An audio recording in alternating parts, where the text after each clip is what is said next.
Marcinho, como é que foi ganhar o carnaval este ano?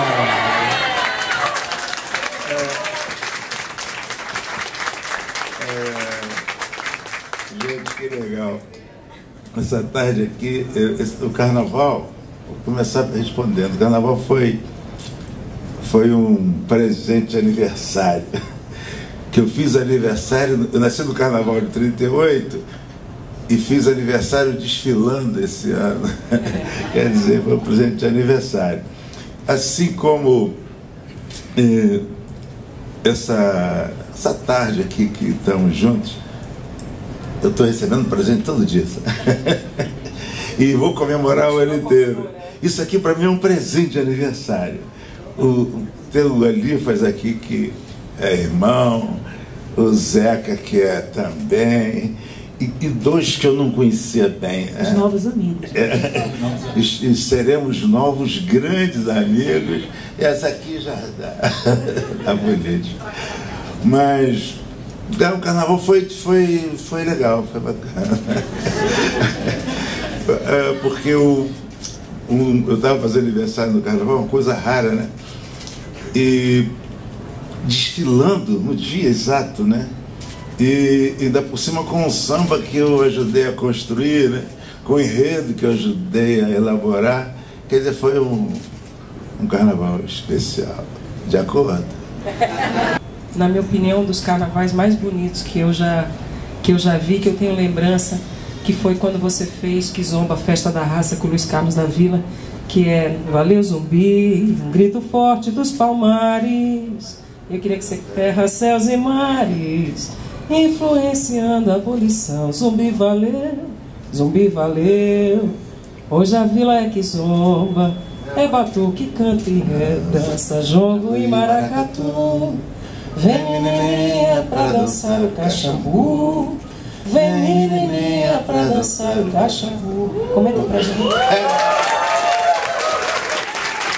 Eu acho que realmente é um dos enredos mais emocionantes da história do carnaval brasileiro. Dá pra gente fazer uma dupla aí. Ah, é só você me chamar. Sem ser caipira, né? Maneiro. Mas esse foi um dos carnavais assim, mais importantes da Vila Isabel.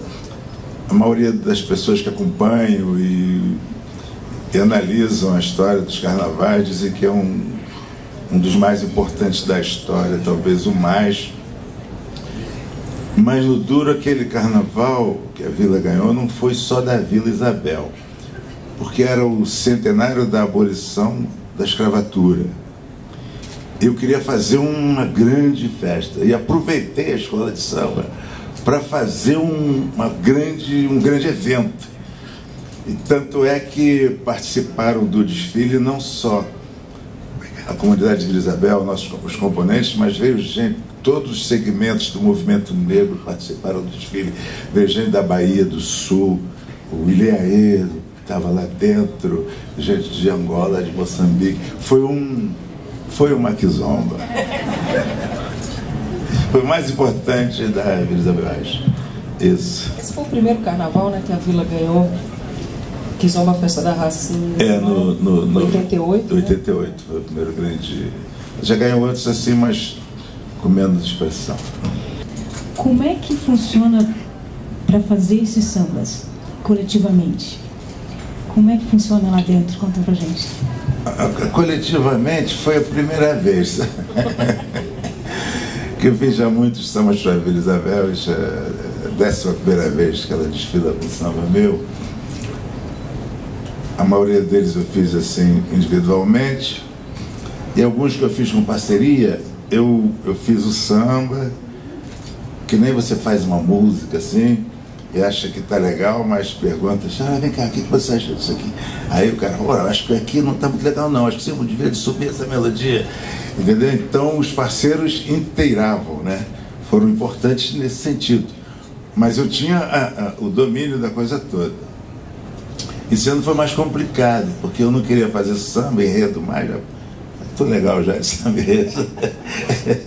Aí, mas eu fui sendo envolvido, depois eles me chamaram, Martinho, E também eu tinha elaborado um enredo. É meio chato o cara fazer um enredo, depois fazer um samba enredo. Ele já vai com uma vantagem com relação aos outros compositores. Ele sabe mais tudo sobre o enredo. Falei, olha, eu vou lá e primeiro a gente faz uma palestra com todos os compositores, depois os que quiserem uma conversa à parte, pode acontecer. Aí eles chamaram para eu ir lá conversar com eles, o Tunico, André Diniz, Leonel, Arlindo Cruz. Falei, eu vou lá, dou um papo e tal, se quiser um toque eu dou também. Mas acabou que a gente vai se envolvendo com o samba e fizemos juntos. É mais complicado, sabe, Zé? Porque você faz uma coisa, tem aquela... Aí chega lá, eu digo, Zé, que isso aí acho que não é legal, não.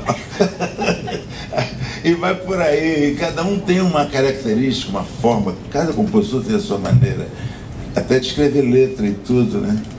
Mas no geral foi bom. Eu fiquei mais naquela de conduzir o samba, sabe? Para aqui ou para ali. Olha, vamos fazer um samba falando do trabalhador. Não vamos falar da agricultura diretamente, que vai parecer que é um enredo encomendado pelo Ministério da Agricultura. E também não podemos falar dos agrotóxicos, dos transgênicos, da industrialização do campo, porque essa é a área do patrocinador do enredo. Aí pegou, porque... Criar com limites, né? Falei, não, aí a diretoria achou um pouco, porque o patrocinador quer que fale as suas coisas, né? Eu falei, não, a gente faz o samba assim. Se eles não quiserem, escolhe o outro. E assim a gente fez, mas o samba emplacou logo, encantou todo mundo, inclusive o Abaixo. Aí deu tudo certo. Teve um probleminha também, esse foi mais um pouquinho complicado, porque eu achei que se fizesse um samba, eu desenvolvi um enredo sobre a vida no campo, e não falar na reforma agrária era meio furado. E o pessoal, não, mas não é reforma agrária não. Eu falei, não, então eu estou fora do samba. Eu já enterei um pouco, não tem problema, mas eu estou fora, porque vai pegar mal para mim. Eu falei, então vamos botar agrário, vamos pelo menos usar a palavra reformar, que é legal. Mas aí o André Diniz, que também é um bom compositor, ele falou, Martim, vamos usar reformar. Reformar é até meio já comum, vamos usar partilhar, você aceita? Eu falei, partilhar eu aceito. Aí o samba ficou bom. É isso. Martinho, eu queria te fazer uma pergunta, porque eu assisti um programa na Cultura muito interessante, não lembro de que ano que é, mas que era meio que um documentário, é um programa do ensaio, documentário seu em Angola. Eu achei muito legal, assim, porque eu vi uma verdade, uma real identificação, não só com a cultura, mas com o lifestyle e com a música e com os compositores e com tudo isso. E eu fiquei muito curioso assistindo isso recentemente e pensando como está a tua relação com esse país e com esses músicos e com essa identidade toda hoje, assim, se isso se mantém, se isso, né, ficou lá, ou enfim, como é que está isso hoje na tua vida? Mantém, porque eu uma relação com Angola foi lá no início da minha carreira, foi o primeiro país assim que eu visitei. E era uma coisa muito maluca, sabe? Para nós daquela época, você não era nem nascido, Angola a África era uma coisa assim distante, porque nós todos, hoje já se estuda mais, graças ao movimento negro que brigou nesse sentido de botar a história da África mais presente, né? Mas a gente estudava todos os continentes, menos a África. Pulava a África. Você estudia a história da América, a história da Europa, Portugal de cabeça para baixo. E, rapaz, o mundo grego. E a África pulava. Então, na cabeça da gente, a África era uma coisa assim. Quando eu era mais bem novinho, eu pensava até que eu tinha a bronca do Tarzan. Porque eu pensava que a África era uma selva dominada pelo Tarzan e que ele que tinha mandado o pessoal para cá como escravos. Aí eu torcia pro jacaré comer ele, aquela coisa. Era muito engraçado. Aí eu cheguei lá, era uma época eles estavam em plena guerra de independência, que aqui não se falava, e eles precisavam muito de transparência para a sua luta, que não tinha respaldo internacional. Eu cheguei aqui e comecei a falar disso o tempo inteiro, falei muito. Eles ficaram muito gratos por isso, acharam que eu ajudei o processo um pouco dessa parte, que eu não acho que não, mas eles falam, e assim foi. Depois aqui não tinha embaixada, eles, sempre que vinha um dirigente ou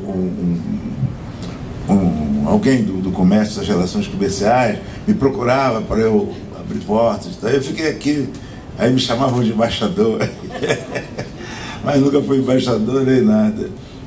Mas até ter aqui embaixada eu funcionava assim. Então a nossa relação é assim, bem legal. Até hoje a gente, agora tem uns 3 anos que eu não vou lá, 4. O Zeca teve lá mais recente. Elifa já teve lá por lá também, ainda não, né? Não. A Elifa, eu tô vendo. Ih, rapaz. Tá vendo? Não quero falar demais, não. Que eu prometi pra ele, Elifa, as coisas de colar. Eu tô defendendo ele, não fala nada. É o inconsciente, cara. Ele foi traído pelo inconsciente. Isso é um desejo dele. Eu tô esperando, mas enfim. Eu levei Fernando Faro, que foi um cara importante também. Foi esse programa, que é muito bacana esse programa. O Fernando Faro foi com a gente num projeto chamado Calunga. Você vê até o desenho do projeto, né? E depois eu falei, o Elifa não foi nesse projeto, porque você não podia ir. Foi até a Holanda, tua ex-mulher foi. Você levou o Chico. O Chico foi, o Chico, eu não levei o Chico.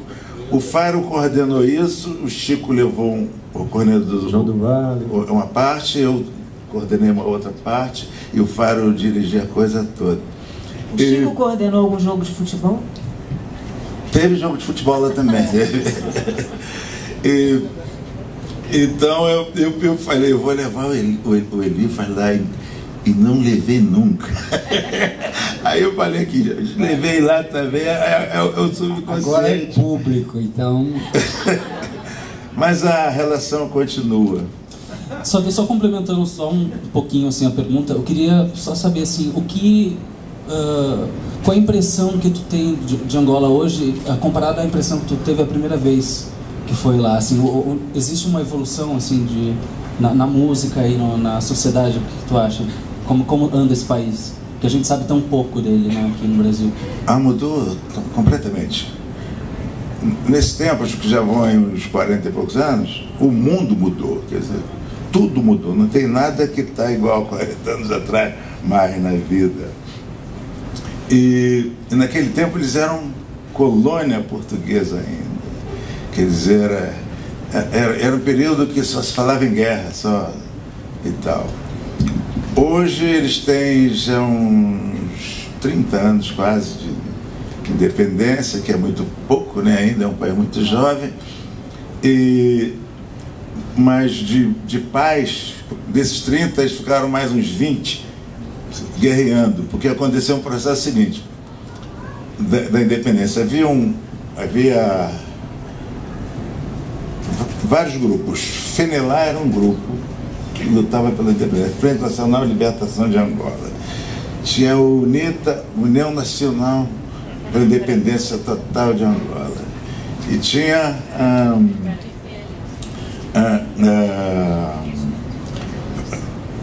o MPLA, Movimento Popular pela Libertação de Angola, todos com o mesmo objetivo e atuando em áreas diferentes e tal. Quando o processo estava para acontecer, fizeram lá um acordo, aquele que estiver mais próximo de Luanda e que tomar o governo português é que vai governar o país. Isso aconteceu, que foi o MPLA, do Agostinho Neto, que era mais da área de Luanda, que tomou o poder lá e assumiu a presidência.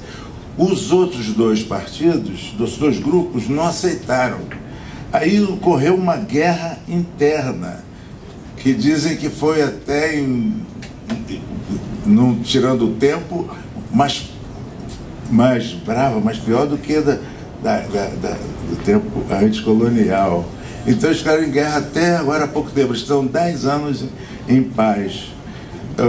O Zeca, que esteve lá, é mais recente, ele talvez possa falar hoje, mas Luanda hoje é uma cidade, é muito diferente daquele tempo, nem compara. Talvez seja das mais populosas do mundo hoje. Lá porque quase toda Angola está naquela área de Luanda, entendeu? Então é um trânsito terrível, você vê carroça, você vê BMW, você vê tudo. E como não, o país é rico, as atenções do mundo está toda voltada para lá, então tem organizações comerciais e políticas de tudo. O Brasil tem tanta empresa lá que fizeram uma associação brasileira de comércio com Angola lá dentro para eles se então a cidade hoje ela é muito complicada, é difícil, parece um camelódromo, inclusive, não é por aí? Fala aí, Zé. Quando eu cheguei lá pela primeira vez, boa tarde, prazer estar aqui do lado do Martinho e dos camaradas aqui, mas muito especialmente do Martinho e do Elifas, pela história que eles têm sem nada pessoal, tá? Pela história que eles têm imensa na nossa vida cultural. Mas eu estive lá em 2007, acho que depois disso você já voltou lá, né? Foi a minha primeira e única vez. Eu pretendo voltar, mas tive uma impressão muito curiosa, porque a gente ficou num hotel que era meio como se fosse uma pequena Europa, assim, e em redor a África lá fora, né? E era uma coisa louca, as recomendações: não saiam a pé, não comam comida fora, não bebam, não trepem com ninguém, não façam isso. E a gente ficou meio assustado, assim. Aí teve um dia que a gente desafiou, éramos 5, né? Falei, vamos sair, cara. Estamos ficando enlouquecidos, porque era aquela época que você tinha que ir, acho que na terça-feira e voltar, tinha que ficar uns 6 dias. Hoje você já vai, bate e volta e tal. Mas até então você tinha que ficar uma semana. Você fazia um show e ficava uma semana. Agora não fazia o quê, né?